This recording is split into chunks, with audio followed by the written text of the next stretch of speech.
Shalom, shalom. Bonsoir frères et sœurs. Bonsoir mes célibataires déterminés. Nous allons parler aujourd'hui des questions qu'il faut se poser lorsque notre célibat dure. Voilà.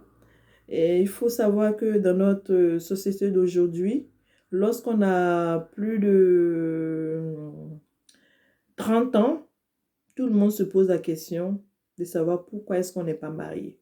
C'est-à-dire que ça inquiète tout le monde de savoir que tu as plus de 30 ans et que tu n'es pas encore marié et que tu n'as pas d'enfant. Et cette pression-là fait que chacun se pose des questions, tout le monde t'encourage. Tout le monde t'encourage à trouver quelqu'un pour te marier. Tout le monde t'encourage, tout le monde te parle de mariage. Toi, arrivé à un certain moment, tu as l'impression que c'est parce que quelque chose ne va pas dans ta vie, que tu n'es pas encore marié. Et toute cette pression te, peut t'amener à la fin à faire un mauvais choix parce que tu vas jeter les regards partout. Tu risques même d'aller rentrer dans les compromis, te marier, t'allier par mariage à ce qu'il ne faut pas.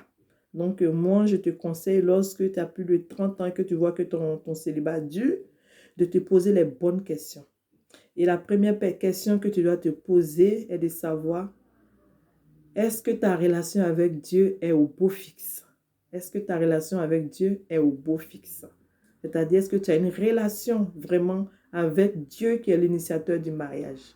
Il faut savoir que c'est Dieu qui a créé le mariage et il a dit dans la Bible qu'il n'est pas bon que l'homme soit seul, qu'il va lui faire une aide semblable. Donc, toi, tu es une aide, tu es l'aide de quelqu'un.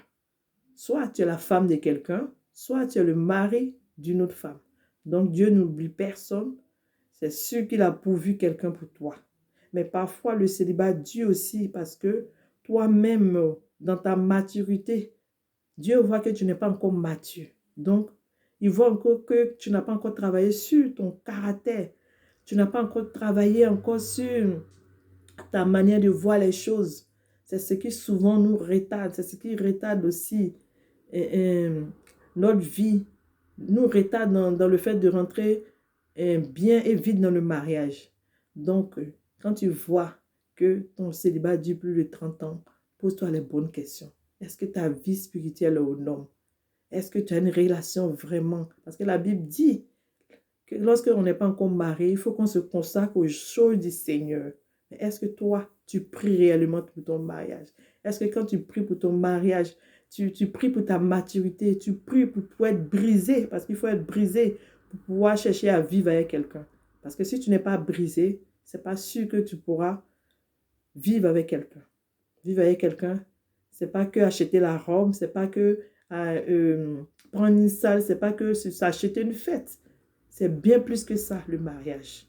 Donc, pour rentrer dans le mariage, il faut travailler sur sa vie spirituelle, il faut travailler sur sa maturité, il faut travailler sur son caractère, il faut travailler sur son brisement. Voilà. Donc, quand tu regardes cet aspect-là, il faut aussi penser à l'aspect où tu dois penser, est-ce que tes critères que tu te fixes pour avoir un homme, est-ce que tes critères-là sont en conformité avec la parole de Dieu?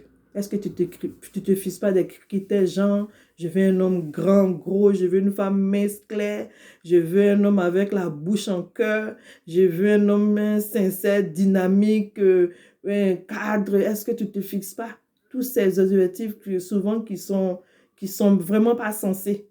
Est-ce qu'il y a d'autres même qui vont même jusqu'à dire qu'ils veulent un homme qui n'a plus de mère, c'est-à-dire qu'ils veulent un homme qui a perdu sa mère. Vraiment. Tu fais tellement de critères que maintenant, tes critères te rattrapent. Tu n'arrives pas à voir quelqu'un parce qu'à chaque fois que tu as quelqu'un, c'est toi qui as toujours quelque chose à dire. Il est ceci, il est cela. Mais est-ce que tes critères sont basés sur ce que la parole de Dieu dit? Franchement, les meilleurs critères, en tout cas, pour moi, les critères les plus essentiels, c'est est-ce que la personne a la crainte de Dieu? Est-ce que la personne est loyale? Est-ce que la personne est respectueuse? Est-ce que la personne est sincère? Est-ce que la personne a une vision? Quelqu'un qui voit loin, quelqu'un qui veut marcher pour aller loin, quelqu'un qui a le respect, quelqu'un qui a la crainte de Dieu. C'est ça qui doit être le critère premier. Et non pas quelqu'un qui est grand, quelqu'un qui a tel métier, quelqu'un qui a ceci, quelqu'un qui a cela. Donc, il faut revoir tous ces critères-là revoir, te poser toutes ces questions-là. Maintenant, souvent aussi, lorsqu'on a un long célibat, il faut voir aussi le côté spirituel. Est-ce qu'il n'y a pas un homme fort, il n'y a pas un homme fort dans ta vie qui t'empêche de rentrer, qui empêche ta vie sentimentale de se réaliser. Donc, il faut te saisir du bouclier de la foi pour faire des déclarations sur ta vie, pour déclarer que c'est le Seigneur qui a créé le mariage, que toi, tu es destiné à être la femme, tu es destiné à être le mari de quelqu'un.